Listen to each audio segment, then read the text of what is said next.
after redu after reviewing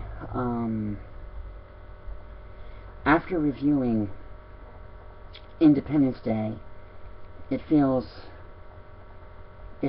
so wrong to review some of the other alien invasion movies. But for starters, we'll start with this one. Now, like I said, like some have said, this movie owes more to Independence Day. But believe me when I tell you, it is a lot more goofy, even though the characters are not anywhere near as well drawn out. Not to mention the fact that Independence Day is almost 2 hours and 30 minutes, while this one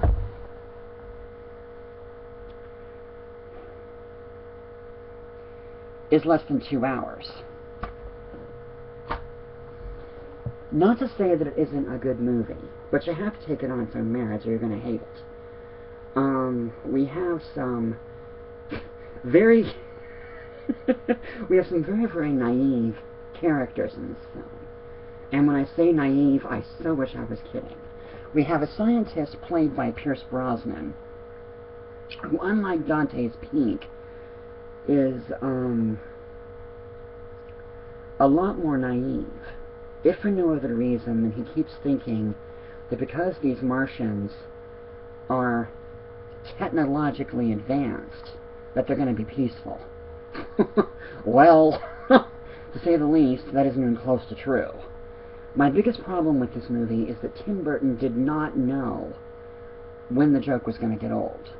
And to be honest with you, about an hour into it, it had just about reached that peak for some. Now, I managed to enjoy it, but it's not one of those that you can watch. Unlike some movies, you cannot watch this one over and over and over, because frankly, after a while, it gets old. But it's still a good movie either way. Jack Nicholson, who plays a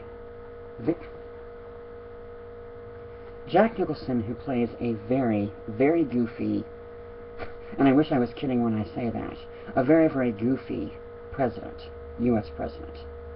Then we have Glenn Close playing his wife, and she's not much less goofy. And then, of course,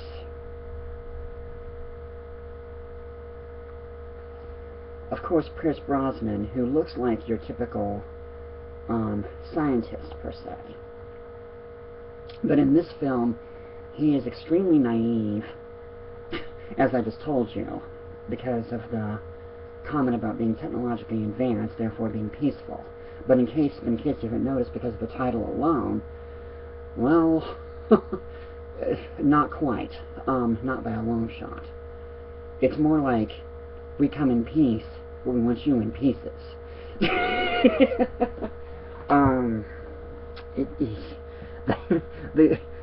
The Martians, they have some really, really goofy methods for either trapping the Earthlings or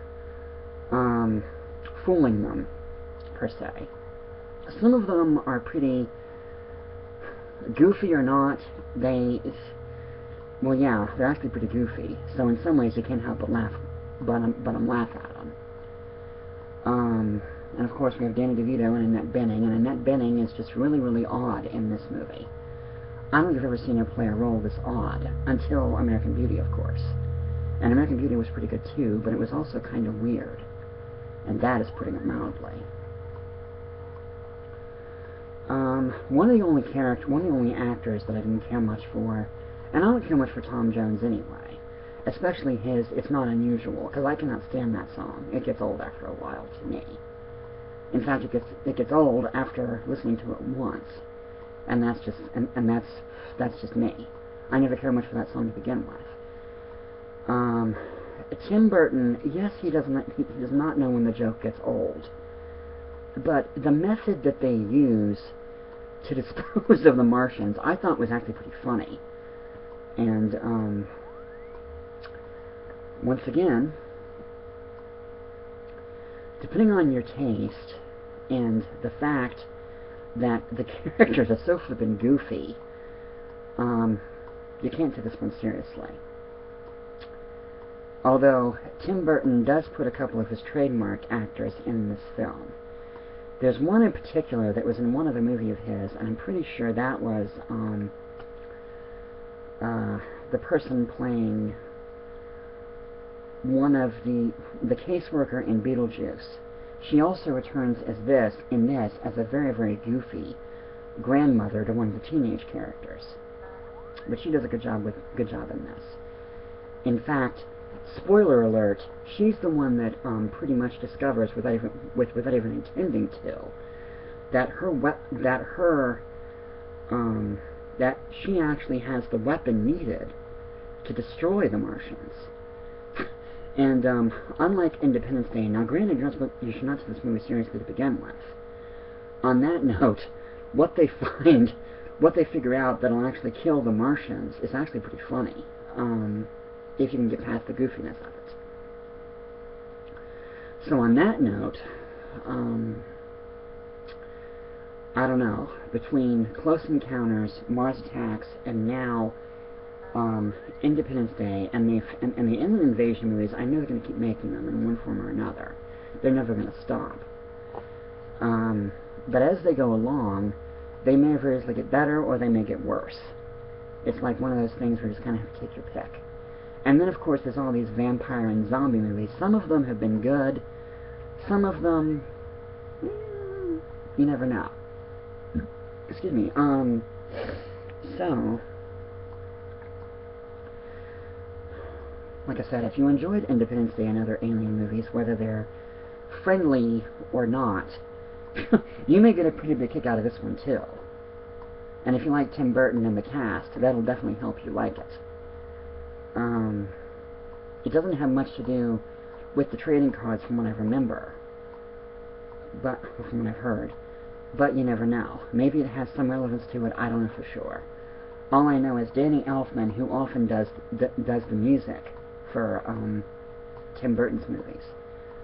Well, once again, he doesn't disappoint, and he makes the theme song for the introduction to the invasion goofy, but also kind of, well, a little odd in its own way. That's all I really have to say now, so check it out and decide that for yourself. Thank you.